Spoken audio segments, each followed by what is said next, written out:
안녕하십니까. 국민의힘 수석대변인 곽규택입니다. 금일 열렸던 제19차 고위당정협의회 결과를 브리핑하겠습니다. 오늘 고위당정협의회에서 논의 결정한 사항은 다음과 같습니다.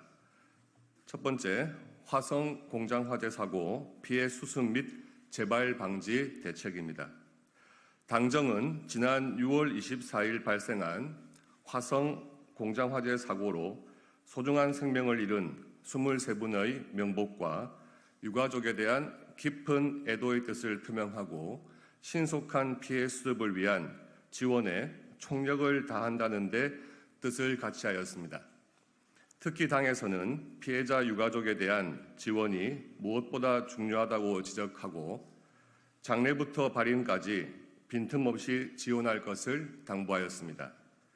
이에 정부는 화성시청에 마련한 재난피해자 통합지원센터를 통해 전담 공무원을 1:1로 배정, 편의를 제공하고 외국인 유가족의 경우 공항 입국, 이동 편의 등 밀착 지원에 만전을 기하기로 하였습니다.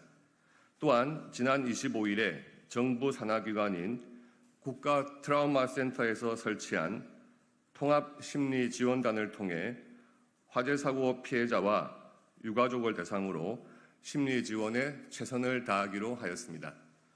아울러 산재보험금이 신속히 지급될 수 있도록 행정력을 집중하고 대한적십자사와 사회복지 공동모금회를 통해 재난 피해자 지원을 위한 국민성금 모금도 지속할 예정입니다.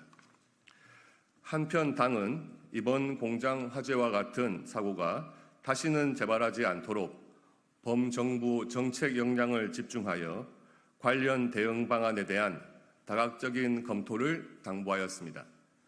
정부는 당의 의견에 따라 철저한 사고 원인 규명과 전지 화재 재발 방지를 위해 다수 관계 부처가 참여하는 TF를 운영하여 가능한 모든 정책 대안을 논의하기로 하였으며 언론 등에서 지적한 문제점을 토대로 유사 위험 공장과 시설에 대한 점검, 비정규직 및 외국인 근로자 대상 화재 안전 교육, 공장 건축물 마감재에 대한 내화성 강화 방안, 소방시설 기준 등을 검토하고 종합 대책을 마련하기로 하였습니다. 다음, 소상공인 자영업자 종합 대책입니다. 당정은 최근 어려움을 겪고 있는 소상공인에 대해 신속하고 충분한 지원이 필요하다는 데 인식을 같이 하고 소상공인 자영업자 지원 방안을 논의하였습니다. 당은 야당이 주장하는 민생회복지원금이 무차별적이고 일시적이며 충분하지도 않은 지원 방식으로 심각한 재정 부담을 야기하면서도 정책 효과가 낮다는 점을 지적하며 보다 근본적이고 구조적인 대책을 마련해야 한다고 강조하였습니다. 이에 정부는 배달비, 전기료 등 최근 소상공인의 부담을 가중시키고 있는 주요 비용을 대폭 낮춰주는 다양한 방안을 검토하기로 하였습니다. 우선 경영 애로를 겪고 있는 소상공인을 대상으로 정책 자금 최대 63만 5천 명 정도가 예상됩니다. 그리고 보증부 대출 약 16만 명이 대상입니다. 상환기간을 대폭 연장하고 고금리를 저금리로 바꿔주는 대환대출 대상도 중저신용 차주까지 확대하기로 하였습니다. 둘째, 최근 소상공인 부담이 큰 배달 수수료와 관련 정부, 플랫폼 사업자, 외식 업계가 협력하여 상생 방안을 마련하는 한편 영세 음식점에 대해서는 배달비를 신규 지원하는 방안을 검토하기로 하였습니다. 셋째, 이미 시행 중인 전기료 지원 기준을 현재 매출액 3천만 원 이하에서 6천만 원 이하로 대폭 확대하여 최대 50만 명을 추가 지원하기로 하였습니다. 넷째, 소상공인의 임대료 부담 완화를 위해 올해 말 종료 예정인 착한 임대인 세액공제 지원 기간을 내년도 말까지 연장할 수 있도록 관련 법 개정을 위해 당정이 적극 협력하기로 하였습니다. 다섯째, 소상공인의 스마트 디지털 기술 전복을 통한 경쟁력 강화와 판로 확대 등을 통한 소기업으로의 도약을 적극 지원하기로 하였습니다. 끝으로 정부는 심각한 경영 애로를 겪고 있는 소상공인에 대해서는 채무 조정 등을 위한 새 출발 기금 지원 규모를 대폭 확대하고 지원 요건도 완화하는 한편 취업, 재창업을 지원하기 위한 확실한 재기 지원 방안도 마련하기로 하였습니다. 당은 여전히 상당수 소상공인들이 정부 정책을 알지 못하고 안내받기 어려워하는 상황임을 지적하며 소상공인이 원하는 서비스를 손쉽게 상담받을 수 있도록 전달 체계를 보완하고 홍보를 강화해 줄 것을 당부하였습니다. 특히 금융, 취업, 창업, 경영 안정 등을 위한 필요한 서비스를 한 번에 안내 지원받을 수 있도록 관계부처가 협업해 체계적인 소상공인 지원 시스템을 구축해 줄 것을 촉구하였습니다. 다음, 보이스피싱 및 불법 사금융 근절 방안입니다. 당정은 먼저 인터폴 중국 공안 공조를 강화해 피싱 범죄 해외 조직 검거에 주력하는 한편 특별 단속 기관을 운영하여 피싱 범죄에 대한 집중 수사를 벌이기로 하였습니다. 또한 휴대폰, 계좌 신규 개설 시 본인 확인 절차를 강화하고 사기 이력 계좌의 이체 한도도 제한하여 재사용을 차단하기로 하였습니다.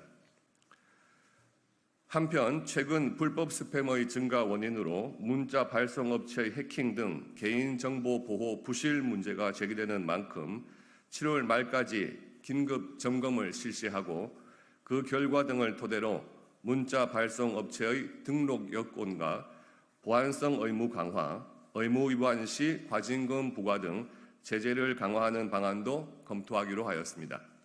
이와 함께 신고 접수 기관의 범죄 통화 내역을 통신사에 제공함으로써 통신사가 AI 기술을 적용해 피싱 범죄를 판별하고 고객에게 위험을 알려주는 기술의 조기 상용화를 지원하기로 하였습니다. 당정은 또한 보이스피싱 신종 수법과 피싱 사기 예방 방법을 집중적으로 알리는 한편 온라인 통합 포털 구축, 챗봇 상담 등을 통해 국민들이 쉽게 도움을 받을 수 있도록 지원하기로 하였습니다.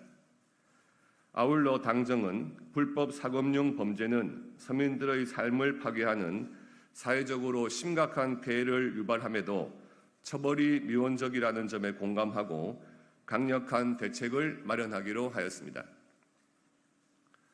조직적, 상습적, 취약계층 대상 범죄 등 죄질이 불량한 사건은 철저하게 수사하여 현행 법상 가능한 모든 수단과 벌칙을 적용하여 처벌하고 관련 법 제도도 개선하기로 하였습니다. 특히 사회적 약자를 대상으로 상습 불법 대출, 추심한 자는 구속을 원칙으로 하고 조직 총책은 법정 최고형 구형을 추진하기로 하였습니다.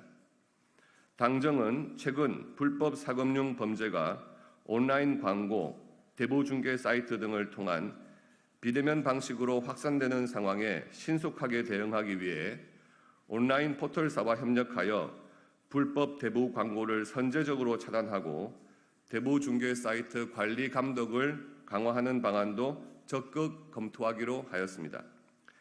아울러 당정은 안정적인 서민 금융 공급과 불법 사금융 피해자들의 고통 감소를 위해 성착취, 지인 주심 등 반사회적 불법 대부 계약의 무효화 소송을 지원하고 불법 채권 추심 피해 우려가 있는 가족, 지인에게까지 채무자 지원 대상을 확대하는 방안을 추진하기로 하였습니다.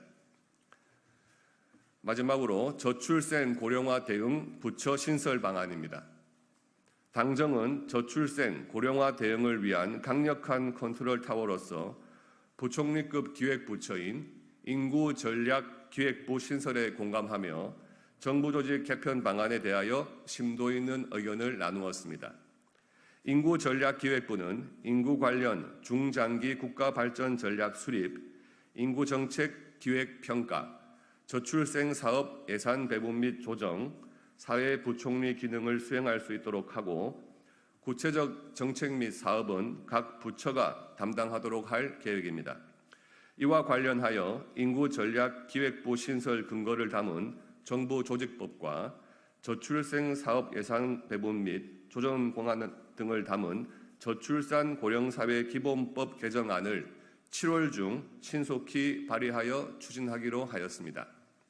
이와 함께 당정은 신설될 인구전략기획부가 강력한 정책 기획 및 조정 평가 기능을 갖추고 책임 있게 컨트롤 타워 기능을 수행해야 한다는 것에 인식을 같이 하였습니다. 이를 위해 당은 인구 정책의 총괄 조정, 저출생 예산의 사전 심의, 평가 및 환류 요구 등의 실질적 권한을 인구전략기획부 장관에게 부여하는 내용으로 저출산 고령사회 기본법을 전면 개정하는 법안을 발의하기로 하였습니다. 정부는 금일 논의된 내용을 바탕으로 관계부처 합동으로 내일 7월 1일 오전 정부 조직 개편 방안에 대한 브리핑을 실시하고 당과 협력하여 정부 조직법 및 저출산 고령사회 기본법 개정에 신속히 착수하기로 하였습니다. 이상 결과 브리핑을 마치겠습니다.